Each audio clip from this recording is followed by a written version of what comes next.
রাস্তার উপর রথযাত্রা, পুলিশ প্রশাসনের সহযোগিতায় রথযাত্রা, আর বাংলার মুসলমান বাঁকড়া এমন অপরাধ করেছে, শত শত সশস্ত্র পুলিশ তাদের ঘাড়ের উপরে জুমার নামাজ পড়তে দেব না। এর আগে ওয়াকআপ নিয়ে যখন শামসুরগঞ্জের মধ্যে ঘটনা ঘটালো, তখন তো পুলিশ কোনো অ্যাকশন নেয়নি, তৃণমূল আমার। এখন কি আর গ্রেপ্তার করবে? কেউ করবে না। ঠিক করে ও টিআরপি চায়, ওটা মোল্লাও টিআরপি চায়। এর আগে টিআরপি পাওয়ার জন্য মুসলমানদের চাঁদাপাতা সংগ্রহ করার জন্য মুসলমানদের লেলিয়ে দিয়ে সামসামাজ করে দিয়ে দুজনকে মারা করে দিল। ওই গরিব বাচ্চাগুলোকে ধরে তালাশ করা হয়েছে যারা পাথর মেরেছিল। তারা তো এটা তো অসুখের ফল। আর অসুখটা কি? অসুখ তো স্মৃতিগুলো না। ওরা কি মানুষ নাকি? ওরা দুধে গাইতো। ওরা তো ভোট দিয়েছিল দিদির দলকে, স্মৃতিগুলোতে দেখে। স্মৃতিগুলোতে বলেছিল দিদিকে ভোট দাও। যখন দিদিকে আল্লাহ বলেছে তখন কোথায় ছিল? ওটা কি সঠিক কাজ? দিদিকে যখন তার দলের লোকেরা আল্লাহ বলেছিল, তখন স্মৃতিগুলো কি গরুর কল্লা খাচ্ছিল? বসে কি বললো? দিদি হলো আল্লাহ, স্মৃতিগুলো খেলো গরুর কল্লা। কি বলে আল্লাহকে কারো সাথে শরীক করে দেয়? যখন একজন বিজেপির এমএলএ বললো কোরআনকে প্রয়োজন, ওই কোরআনে দাঁড়িয়ে পেচ্ছাপ করবো, তখন তো স্মৃতিগুলো তৃণমূল দলের সরকারে ছিল। কি করছিল?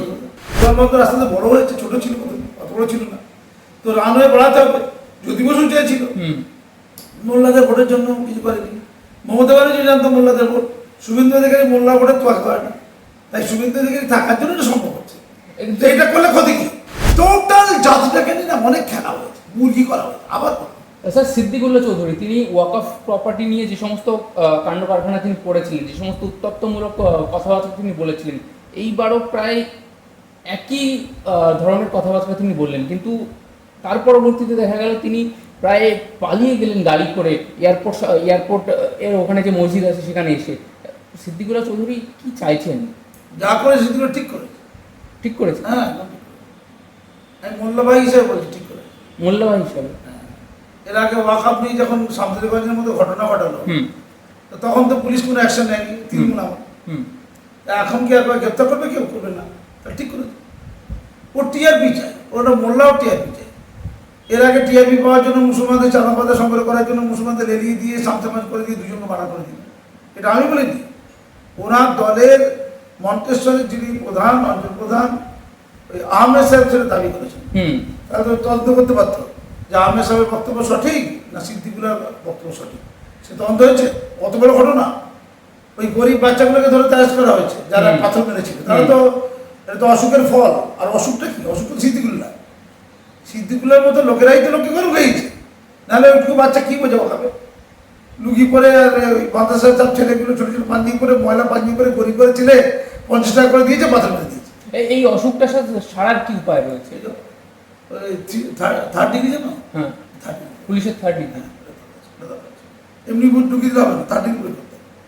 স্যার, এই যে একটা কথা বিবৃতি তিনি দিচ্ছেন যে একটা বৃহৎ সংখ্যক সংখ্যালঘু সম্প্রদায়ের লোককে তিনি রাস্তায় নামাবেন, ওখানে কুকুচ্ছা করতে হবে। ওরা কি মানুষ নাকি? ওরা দুধে গাইতো। ওরা তো ভোট দিয়েছিল দিদির দলকে, স্মৃতিগুলোতে দেখে। স্মৃতিগুলোতে বলেছিল দিদিকে ভোট দাও। যখন দিদিকে আল্লাহ বলেছে তখন কোথায় ছিল? ওটা কি সঠিক কাজ? দিদিকে যখন তার দলের লোকেরা আল্লাহ বলেছিল, তখন স্মৃতিগুলো কি গরুর কল্লা খাচ্ছিল? বসে কি বললো? দিদি হলো আল্লাহ, স্মৃতিগুলো খেলো গরুর কল্লা। কি বলে আল্লাহকে কারো সাথে শরীক করে দেয়? যখন একজন বিজেপির এমএলএ বললো কোরআনকে প্রয়োজন, ওই কোরআনে দাঁড়িয়ে পেচ্ছাপ করবো, তখন তো স্মৃতিগুলো তৃণমূল দলের সরকারে ছিল। কি করছিল?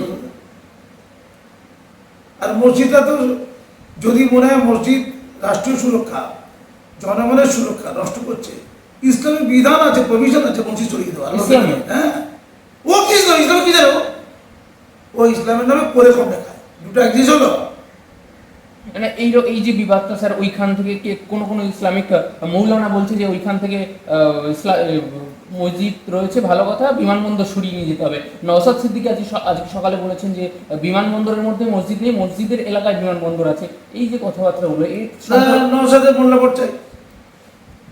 নওশাদ তাকে বলেছিল যখন সেই এসআইয়ের সময়, যখন ওই যারা যারা এসেছিল করতে, শুনানি করতে, তাদেরকে যখন এই মুফাক্করুল ইসলামদের যখন ধরা হয়, ঘিরে ধরল, তখন পুলিশ এসে মোফাক্করুলকে শুধু ধরেনি, ওই আইএসএফ দলের একজন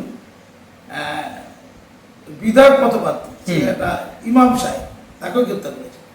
তখন গলা ফাটিয়ে নওশাদ বলেছিল মুসলমান না মরে গেছে, মুসলমান একজন ইমামকে ধরে টেনে নিয়ে যাচ্ছে, মুসলমান সবাই চুপ, মরে গেছে মুসলমান না। আমার তার আইএসএফটা মুসলমান দিয়ে যাবো বলে দিত, আইএসএফ মরে গেছে বলতে পারত, মুসলমান না মরে গেছে কেন মানে মাসুম আক্তারকে মারলে নওশাদে কিছু হয় না, বুঝি ইমামকে বললে নওশাদে কিছু হয়। যখন মাসুম আক্তারকে মেরেছিল তারপরে তো জেনেছিল, ও কটা মুভমেন্ট করেছে, ও লয়ে দিয়েছে, ওকে একটা লয়ে দিতে পারতো, পয়সা পেয়ে তোমার কাছে ফাটি করে। তাহলে ইসলামের মর্যাদা তো ওখানে। তাহলে ও ইমাম বাঁচাতে চায়, দাড়ি টুপি বাঁচাতে, ইমাম মানে দাড়ি টুপি, ইসলামের কিছু জানা নেই, ইমামরা 90% ইসলামের কিছু জানে, ইসলামের কেউ নয় তার, আর চুমে কিছু ওটা পেশা। খালিজি মাথায় পড়লে ওই চাকরিটা পাই, ইমামের চাকরিটা। এবার যেটা প্রশ্ন হচ্ছে যে আগে কোনটা পরে কোনটা, ওই জায়গাটা সুইটেবল ছিল তাই তো বিমানবন্দর হয়েছে। তার মধ্যে একটা মসজিদ ছিল, এই তখন যদি মসজিদটাকে ভেঙে তুলে দিত, ঝামেলা করলে বিমানবন্দর বন্ধ হয়ে যেত, তাই তখন ঝামেলাটা করে পরবর্তীকালে তুলতে চেয়েছে। বিমানবন্দর রাস্তাতে বড় হয়েছে, ছোট ছিল অত বড় ছিল না, তো রানওয়ে বাড়াতে হবে, জ্যোতি বসু চেয়েছিল, মোল্লাদের ভোটের জন্য কিছু করেনি। মমতা ব্যানার্জি জানতো মোল্লাদের ভোট, শুভেন্দু অধিকারী মোল্লা ভোটের তোয়াজ করে না, তাই শুভেন্দু অধিকারী থাকার জন্য এটা সম্ভব হচ্ছে। এটা করলে ক্ষতি কি? এই একটা কথা চলছে পশ্চিমবঙ্গে, কলকাতা অনেক মসজিদ আছে বেদখল হয়ে গেছে, সেখানে পার্টি অফিস মুদিখানা করেছে, আমার কাছে তথ্য আছে, সেগুলোতে জানা না। মানে কি করলে টিআরপি পাবো, আল্লাহকে নিয়ে টিআরপি হচ্ছে। স্যার একটা কথা বলা হচ্ছে যে আচ্ছা বলি, হ্যাঁ, সিদ্দিকুল্লাহ বা নওশাদ এরা যদি কেউ যদি বেআইনি কাজ করে, ধরো আমাদের মুখ্যমন্ত্রী বেআইনি কাজ করছে, এই মসজিদটা তুলে দিই, তাহলে তো আদালতে যাবে নাকি আল্লাহর কাছে যাবে? কার কাছে দরখাস্ত করতে যাবে, আল্লাহর কাছে না আদালতের কাছে? এটা ঠিক করবে। পশ্চিমবঙ্গ কি আল্লাহ চালাচ্ছে না পশ্চিমবঙ্গে ন্যায় দেওয়ার জন্য আদালত আছে? তাহলে মুসলমানদের জন্য আদালত দেখবেন আল্লাহই যথেষ্ট। আল্লাহ আবাবিল পাখি পাঠিয়ে দেবে, আবাবিল পাখি আছে, শত্রুদেরকে নিধন করার জন্য আল্লাহ 100 পাঠিয়েছিল এই ফেরাউনের সময় আর কি, আবাবিল পাখি। সেরকম আবাবিল পাখি পাঠিয়ে দিয়ে রাইটাসে সবাইকে খেয়ে দেবে, রাইটাসের আমাদের বসে আছে, এটা কোনো যুক্তি? আদালত দিতে পারে দই করছিল রাস্তায়। আর গরম খাচ্ছে মুসলমান গরম খাওয়ালে তো ওই সিএর সময় যেরকম পাথরবাজি করেছিল, ওই তো বাড়িগুলো তো পাথরবাজি করেছে, একটু মানে বেড়েছে, পাথরবাজি করে বেড়েছে। তো তাদের হালটা কি? তাদের 40 জন জেলে, তাদের লয়ারকে দেবে, সিদ্দিকুল্লাহ দেবে, সিপিএম দেবে, না সিপিএম এর বন্ধু নওশাদ সিদ্দিকী দেবে? কে দেবে?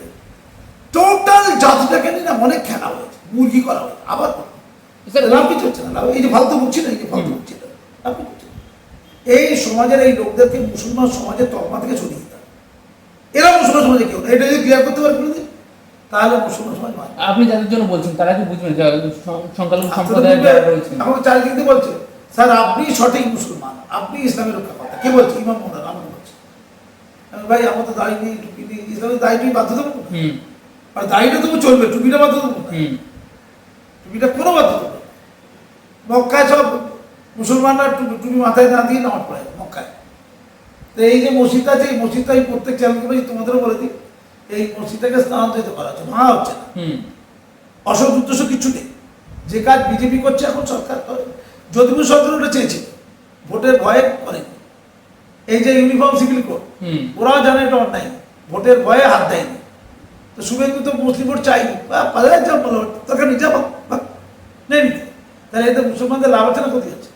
3 তালাক, ইস্টার্ন ট্রিপল তালাক ভোটের ভয়ে তৃণমূল সিপিএম কংগ্রেসেরা করেনি, বিজেপি করছে, তার ভোটের ভয় নেই। লাভটা কাদের হচ্ছে, ক্ষতিটা কাদের হচ্ছে? লাভ হচ্ছে মুসলমান মহিলাদের, ক্ষতি হচ্ছে মোল্লাতন্ত্র। তো মোল্লাতন্ত্র মানব না। আমার পরিষ্কার কথা, মুসলমান মেয়েরাও মসজিদে নামাজ পড়তে পারে, জুম্মার নামাজ মেয়েরা পড়তে পারে। আমি দুবাইয়ের মসজিদে নামাজ পড়তে গিয়েছিলাম, মেয়েদের সাথে পড়েছি, মানে পাশাপাশি দুটো ঘরে, মেয়েদের একটা ঘর, ছেলেদের একটা, মসজিদ একই মসজিদ, ঘর দুটো আলাদা, পাশাপাশি দুটো ঘর। ফলে ফলস্বরূপ নামাজ পড়ার পূর্ণাঙ্গ অধিকার আছে মেয়েদের।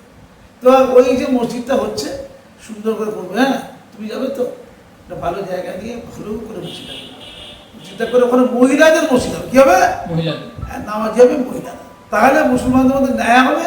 শুভেন্দু অধিকারীকে আল্লাহর কাছে দোয়া করবে, ওর জন্য শরীর স্বাস্থ্য ভালো দেয় কারা? মুসলিম মহিলারা। ধন্যবাদ।